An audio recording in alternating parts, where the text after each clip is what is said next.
कार्यक्रम अन्नदाता सुनने वाले सब बहन भाइयों ने प्रदीप भाई की राम राम।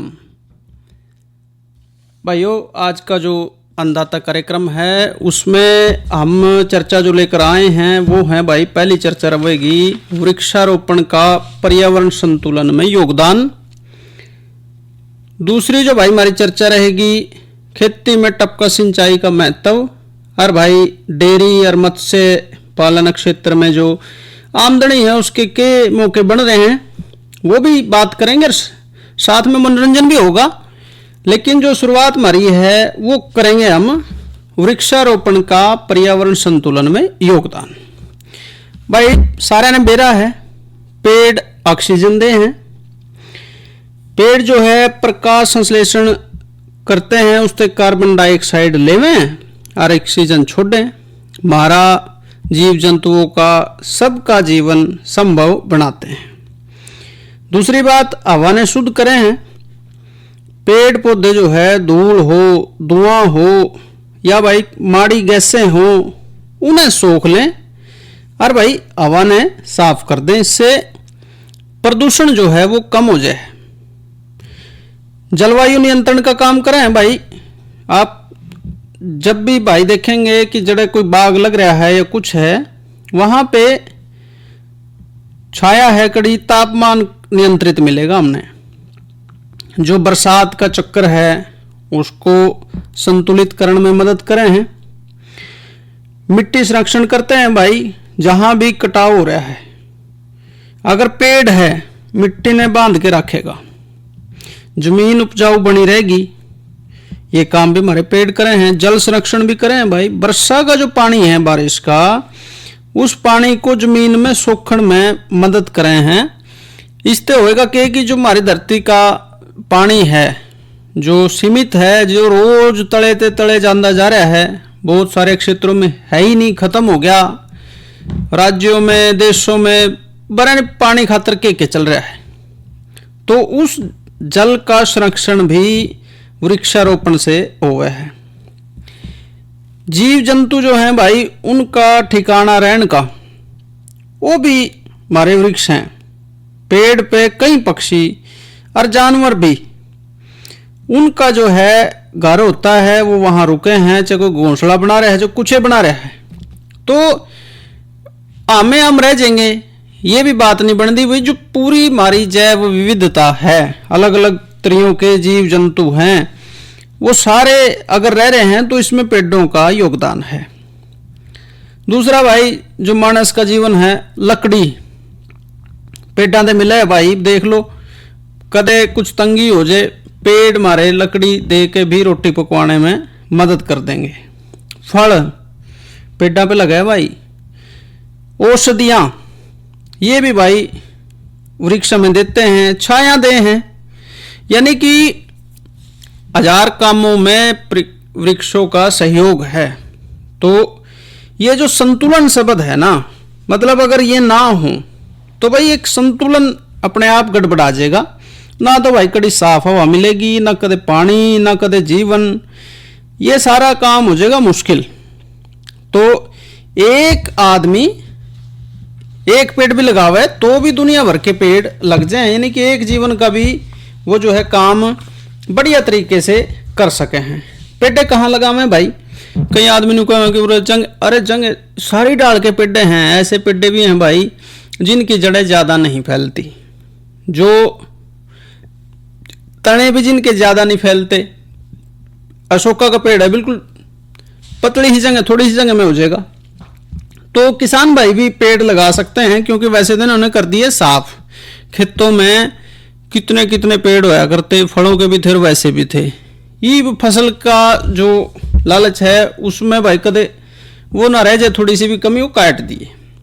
लेकिन भाई जो हमारी खेती की जमीन है उसकी डोरों पे पेड़ लग सके हैं, कड़ी टीवल है उसके दौरे पेड़ लग सके हैं भाई, रास्ते हैं उनके दौरे भी पेड़ लग सके हैं। और भाई कुछ जमीन बिना उपजाऊ भी है, कोई कुएं की पुरानी इस तरीके की जमीनें बहुत सारी हैं जो बिना उपजाऊ पड़ी हैं। भाई कड़ी स्कूल है, कॉलेज है, कोई संस्था की खाली जमीन पड़ी है, उस पर भी भाई पेड़ लग सके हैं। और दूसरी जो खाली जमीन है, जुकर पंचायत की है, श्यामलात है, तरह तरह की जमीनें नजर भाई करेंगे तो बतेरी पड़ी हैं। पूरे अपने इस उत्तर भारत में इतनी दिक्कत है, पेड़ की इतने कम है ना, तो भाई अपने कदे केरला और ये इन ढाल के जो राज्य हैं ना उनमें चले जाओ तो पेड़ ही पेड़ दिखे ऊपर से। तो अपना थोड़ा सा वृक्षारोपण के प्रति भी रुझान भाइयों को होना चाहिए। और आजकल हमारा ये विषय रखने का मकसद ये भी है कि आजकल तो बढ़िया टाइम है, बिल्कुल वृक्ष जो है आप लगा सके हैं। मैदानी क्षेत्र में भाई शीशम, मावड़ा, पपलर, सफेदा, सतूत, सांगवान, जामन, नीम, बबूल, गुलमोहर, इस डाल के पेड़े आप ले सको हो। और भाई कड़ी कलर भूमि है, पापड़ी का, अर्जुन का, नीम का, किक्कर का, फ्रांस का पेड़ा इस डाल के ले सको हो। और भाई रेतली भी जमीनें हैं, सफेदा उसमें भी हो जाएगा, बकैन भी हो जाएगी रेतली में, किक्कर भी हो जाएगी। और भाई बेर है, सिरस है, इस डाल के पौधे वहाँ भी आप ले सको हो। तो ये चर्चा जो है आगे भी हम जारी रखेंगे। और पौधे लगाने नहीं है भाई, उसकी जो है थोड़ी सी संभाल भी करनी है ताकि वो एक बार ढंग से खड़ा हो जाए। उसमें थोड़ा सा यूरिया 20-30 ग्राम डाल के मिट्टी ढक दें, थोड़े दिन पानी भी दे लें। आगे तो फिर ये मानसून आ जाएगा, एक बार तो चल गया तो फिर पेड़ा संभल जाए है। और भाई जो सितंबर अक्टूबर का महीना हुआ उसमें मिट्टी उसकी ढीली भी करनी पड़े है थोड़ी सी। और भाई कई बार क्या हुआ है कि डिमक डमक आ जाए, उस खातर मामूली दवाई जैसे क्लोरो दवाई है 2 लीटर पूरे किले के पेड़ों खातर बतेरी। तो अगर किसी ने भाई ने घर के श्याम या आसपास उस पर हल्का छिड़काव अगर कभी भी आपने बीमारी दिखे तो कर सके हैं। और पेड़ों की तरफ भी अब तो कई भाई जो है खेत का नहीं देखे हैं तो सफेदे का, पपलर का, उसका जो कमाई के नजरिए से भी पेड़ लगा रहे हैं। तो दोनों नजरिए हैं भाई, बहुत सारे सुख भी हैं और या भी है। तो इस पे भी हम आगे चर्चा करेंगे। और उससे पहले जो है एक संदेश और उसके बाद एक लोकगीत। और जो ये संदेश है भाई ये यूनेस्को और आकाशवाणी के सहयोग से प्रस्तुत करा जा है। और अनुकूलन, यह एक संदेश है यूनेस्को की तरफ से। हम स्वच्छ ऊर्जा अपनाकर पेड़ों की कटाई रोककर और जंगल और मैंग्रोव जैसे प्राकृतिक इलाकों को सुधार कर जलवायु परिवर्तन का सामना कर सकते हैं। उपशमन का अर्थ है जलवायु परिवर्तन के कारणों को कम करना। अनुकूलन का मतलब है इसके प्रभाव से बचने की तैयारी करना, जैसे कि भोजन, पानी और आपदा प्रबंधन को बेहतर करना, खासकर उन समुदायों के लिए जो इसके जोखिमों से ज्यादा प्रभावित होते हैं। लेकिन इन सभी कोशिशों के बावजूद भी कुछ नुकसान होना निश्चित है। यह एक डरावनी स्थिति है।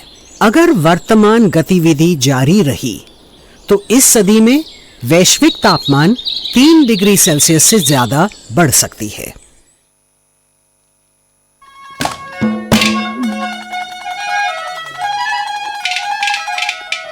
एक चिड़िया का 2 बच्चे थे,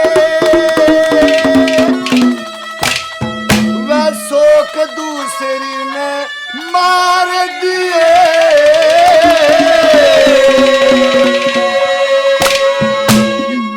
मैं मर जाते मेरे बच्चों ने मतना दुख भरता दिए।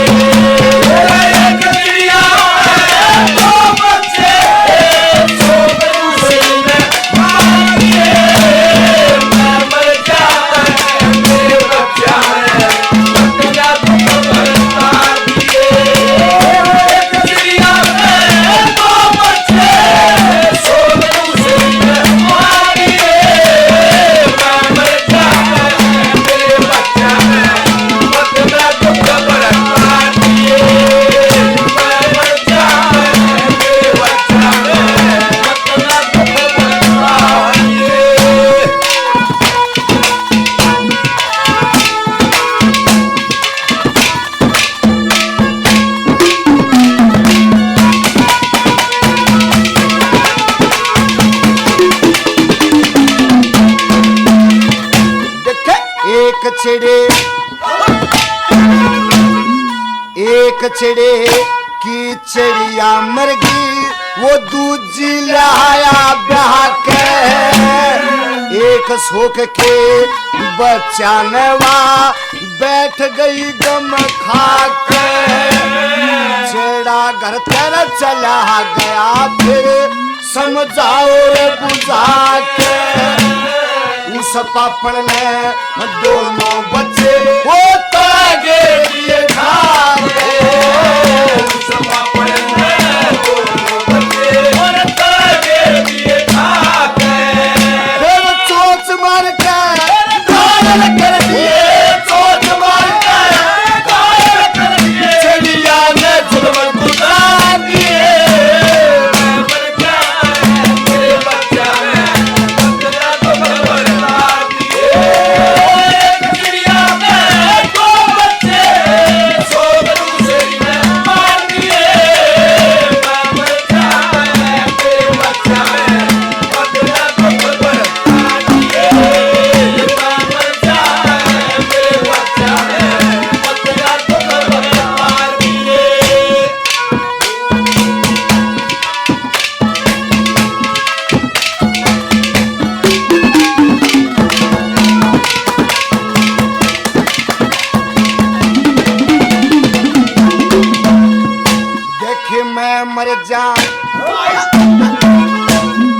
मैं मर जा ते मेरे पिया तू दूजा ब्याह करवाइए ना।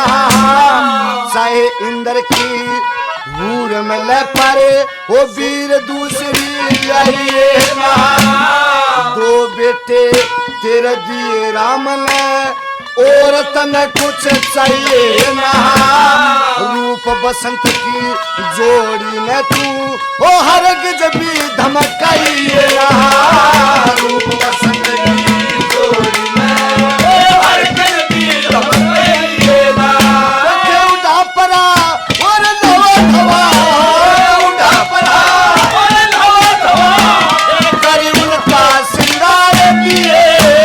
मैं मर जाऊंगा मेरे बच्चा है मतला तो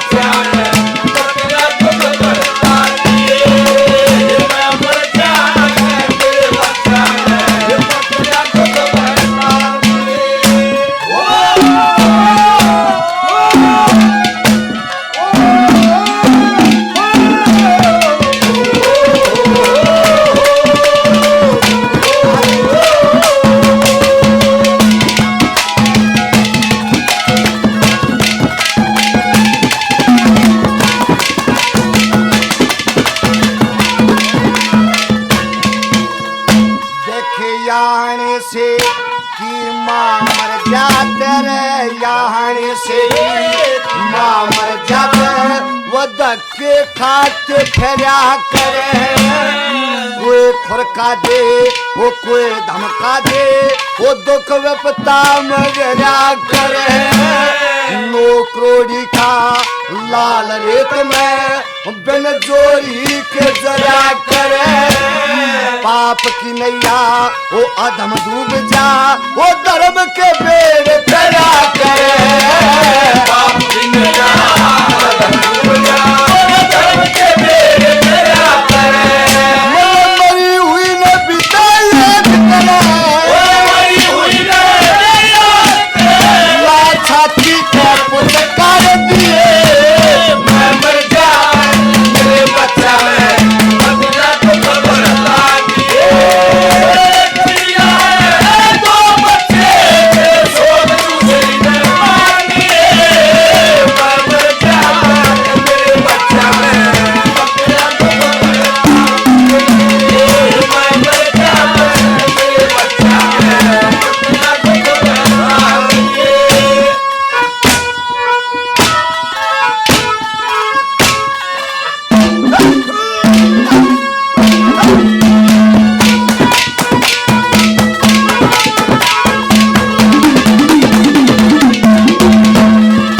देखे मेरा फर्ज से समझावन का ना चलती तकदीर पिया रोया भी ना जाता मेरे तयो दुख नैन टाली रे पिया मेरी करे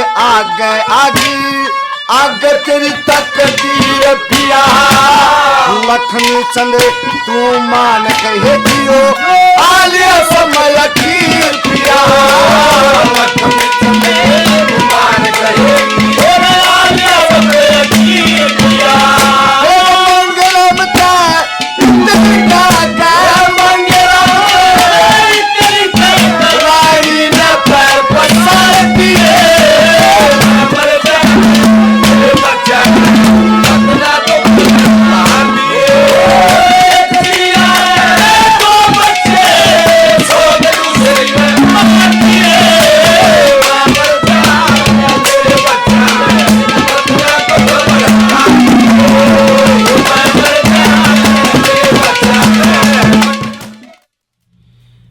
अरे भाई ये थे सुनील दुजानिया और साथी। इनकी गाई हुई आवाज़ में आपने सुनी एक चिड़िया के 2 बच्चे थे। तो उम्मीद है भाइयों ने पसंद आई होगी। और भाई जो हमारी चर्चा है उसमें एक मौसम का भी जिक्र है। अधिकतम जो तापमान रहा 31, न्यूनतम 18 रहा। कल थोड़ा थोड़ा बढ़ने की संभावना है भाई, थोड़ी सी गर्मी बढ़ेगी, बाकी मौसम साफ है। हमारी 2 चर्चा आज की और रह रही हैं। टपका सिंचाई पहली, और भाई अंग्रेजी में कहते हैं ड्रिप इरिगेशन। तो इसकी क्या जरूरत पड़ रही है? हालांकि भाई कम इस्तेमाल कर रहे हैं, लेकिन देखो भाई इसके फ़ायदे अपने हैं, वे भाइयों ने मानने पड़ेंगे। पानी की बचत हुआ है, एक एक बूंद पानी की पेड़ों की जड़ में जा है। इससे पानी में 40 से 70% तक की बचत हो गई है। फसल की बढ़वार बढ़िया रहेगी। पौधे ने जितनी ज़रूरत है उतना पानी मिलेगा, ना कि उसमें पूरा जो इसको तर करने की ज़रूरत पड़ेगी। उससे उसकी बढ़वार अच्छी रहेगी, उत्पादन बढ़ेगा।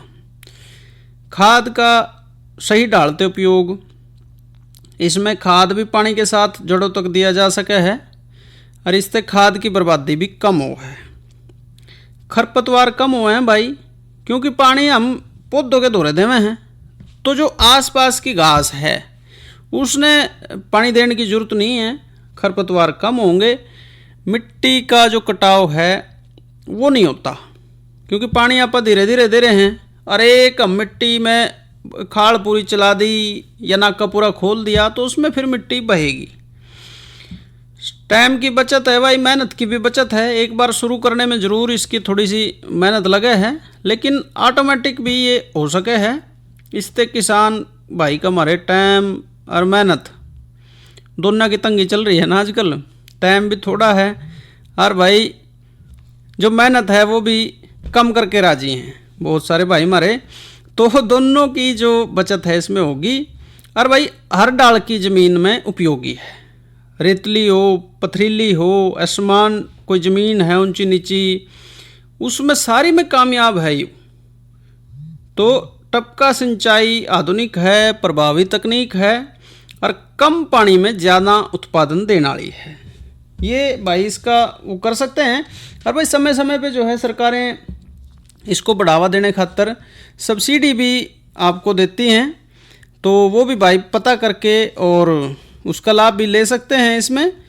तो इसके साथ ही पानी में जो बचत है भाई 39 से 62% तक भी बचत इसमें देखी गई है।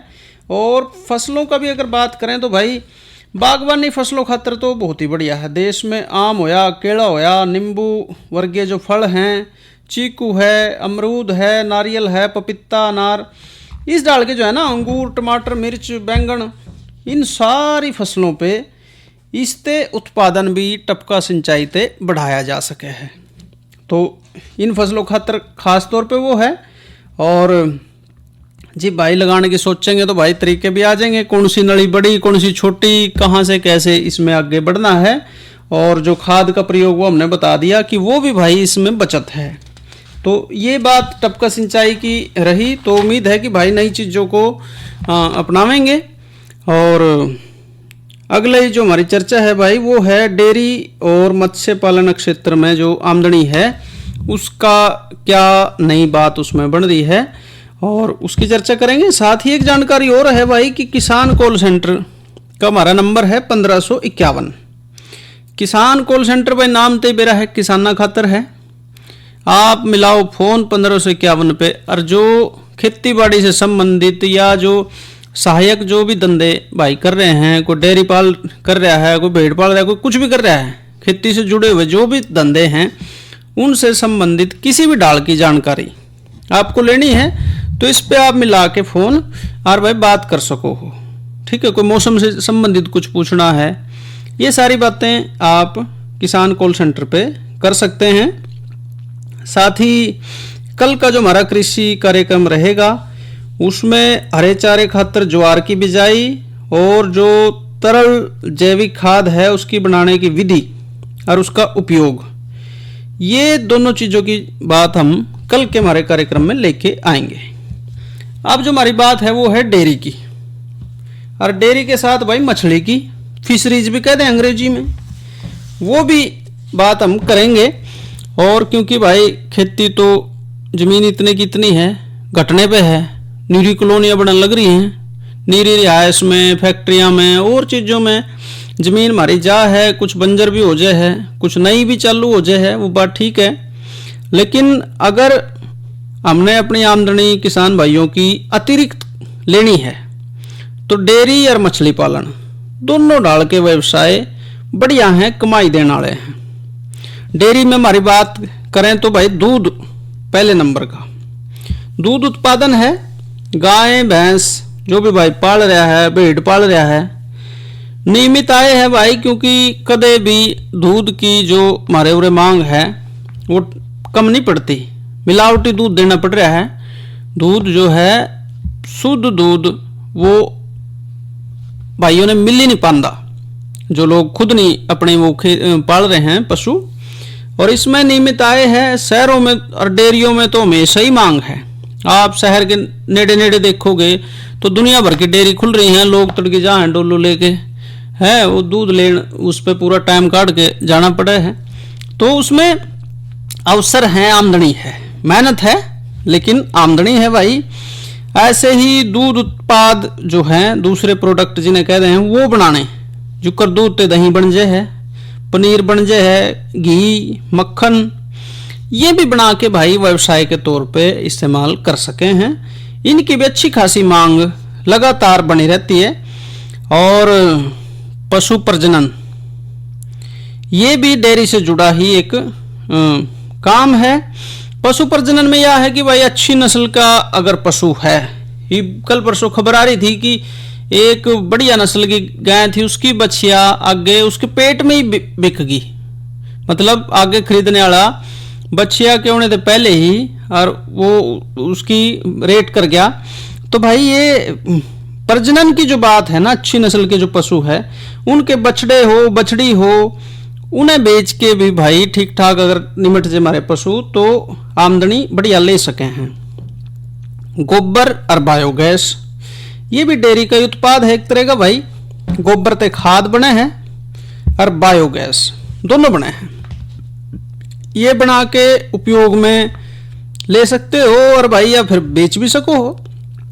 अब तो ऑनलाइन भी गुस्से बिके हैं, नीरे आदमी अगर जरूरत पड़ जाए पूरे शहर में वो ऑनलाइन मंगावे हैं। तो भाई जैसी कदे गैस की तंगी हो जाए कुछ हो, ये सारी चीज़ें हमारी कामयाब है। साथ ही भाई डेयरी कोई भाई अगर डेयरी के उत्पाद अगर कर रहा है तो इसमें सरकारी सहायता भी है, अलग अलग जो वर्ग हैं उनके हिसाब से भी है, सरकार द्वारा सब्सिडी है, लोन है और भाई प्रशिक्षण है बैंकों से लोन है भाई 1,60,000 रुपये तक का लोन इस उसके लिए है, इतनी भैंस का। फिर अलग अलग वर्ग के अगर कोई अनुसूचित जाति में है तो उसको सब्सिडी है जितनी, वो समय समय पे जो है सरकारें रखती हैं। तो भाई जो भी करना चाहते हैं वो सरकारी सहायता भी इसमें ले सके हैं। तो ये तो बात हुई भाई डेयरी से जुड़ी हुई। और ये सारे जाने कि खपत हमारे देश में दूध की बहुत है, हमारे उत्तर भारत के राज्यों में भी अच्छी खपत है। और एक टाइम हुआ था जब सफ़ेद क्रांति हुई थी, जिसके बाद जो है 1970 के दशक में ये बढ़ा था दूध का उत्पादन, लेकिन अब जो है तंगी है और नीरे भाई जो है वो इस काम से अपना छुट्टी कर गए हैं। डेयरी डूरी के तौर पे कई भाई पाल रहे हैं, मेहनत कर पा रहे हैं, वो ठीक है, लेकिन काफ़ी लोगों ने कम करा है इसको। तो आप इस व्यवसाय को अपना सको हो।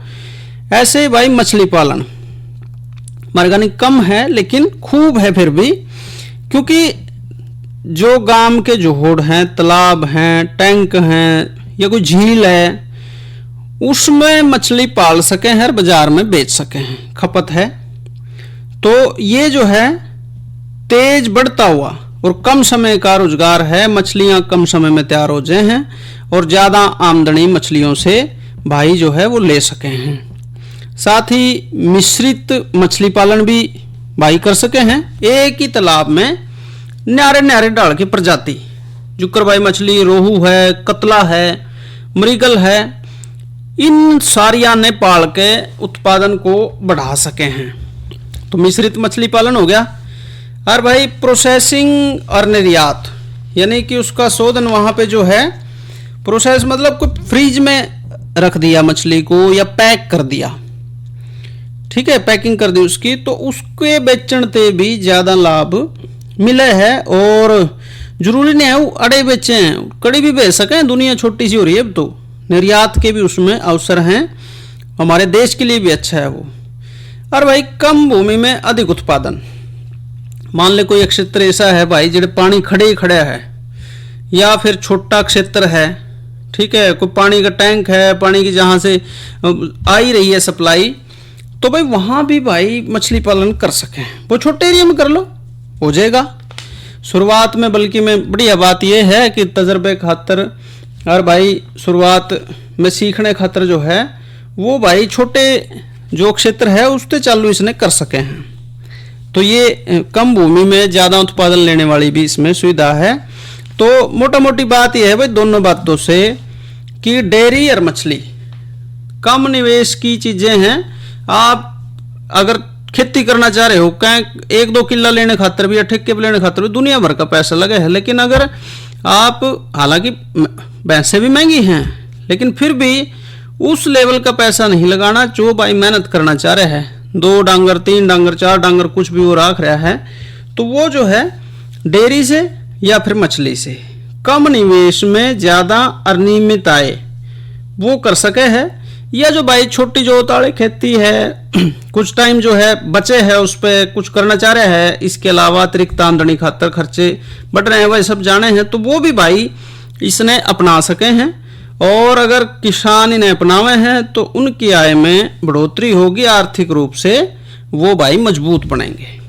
तो ये हमारी बात जो है वो रही डेयरी और मत्स्य पालन जो है, मछली पालन का जो क्षेत्र है उसमें आय के अवसर हैं। तो भाइयों कार्यक्रम जो अन्नदाता है उसका हमारा समय यहीं तक, हमें इजाज़त दो। अच्छा भाइयों, राम राम।